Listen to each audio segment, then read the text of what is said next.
ఫైనాన్షియల్గా దెబ్బతీశారు. రెండోది రాజకీయంగా నేను ఇవాళ నా పార్టీ స్ట్రెంత్ కోసం నేను హుజూరాబాద్ నుంచో ఇంకో చోట నుంచో గెలవటం కోసం నా పార్టీ ముఖ్యమైన నేతలతో పార్టీ హైకమాండ్తో రకరకాల వ్యూహాలు మాట్లాడుకుంటూ ఉంటా ప్రతిరోజు.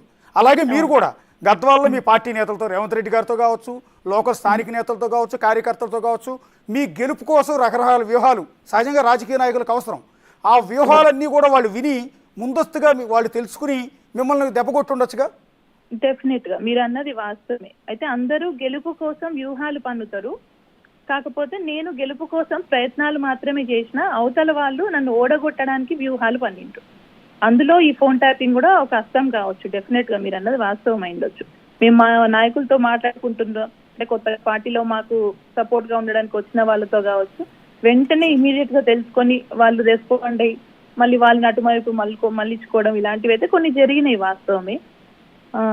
బట్ ఏం చేసినా అటు రాజకీయంగా కావచ్చు ఏ విధంగా అయినా కూడా ఈ ఫోన్ ట్యాపింగ్ అనేది మాత్రం సరైన చర్య కాదు. అల్టిమేట్ గా it's wrong decision from even though TRS government నుంచి తీసుకున్నా ఎవరు తీసుకున్నా దీని మీద చర్యలు మాత్రం తీసుకోవాలన్నదే నా అల్టిమేట్ గా final decision. Thank you madam. Thank you Saritha గారు. ఇందాకే చెప్పాము మహబూబ్నగర్ జిల్లాలో అత్యంత పవర్ఫుల్ బీసీ మహిళా నేత మనం చెప్పుకున్నాం ఆల్రెడీ.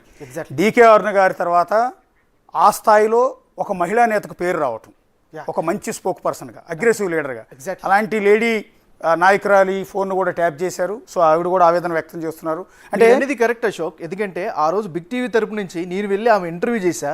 గ్రామాల మీదుగా అంటే మార్నింగ్ నుంచి ఈవినింగ్ వరకు ఆమెతో ట్రావెల్ చేసిన పరిస్థితుంది. తండోపతండాలుగా నాయకులు వచ్చారు, తండోపతండాలుగా ప్రజలు వచ్చారు. ఖచ్చితంగా గెలుస్తుందే అనేటటువంటి ఒక యాంబియన్స్ అయితే నేను చూసా. మీ విశ్లేషణ ఎగ్జాక్ట్లీ కరెక్ట్. నెక్స్ట్ పేజ్ మనం వెళ్ళబోతున్నాం. సో నెక్స్ట్ పేజ్ కూడా దీనికి సంబంధించిన రిపోర్ట్కి సంబంధించి చూద్దాం. ఇక్కడ ఇప్పుడు పేర్లు అయిపోయినాయి. మళ్ళీ చెప్తున్నా మొదటి నుంచి పేర్లు మళ్ళీ గుర్తు చేస్తున్నాం. ఎందుకంటే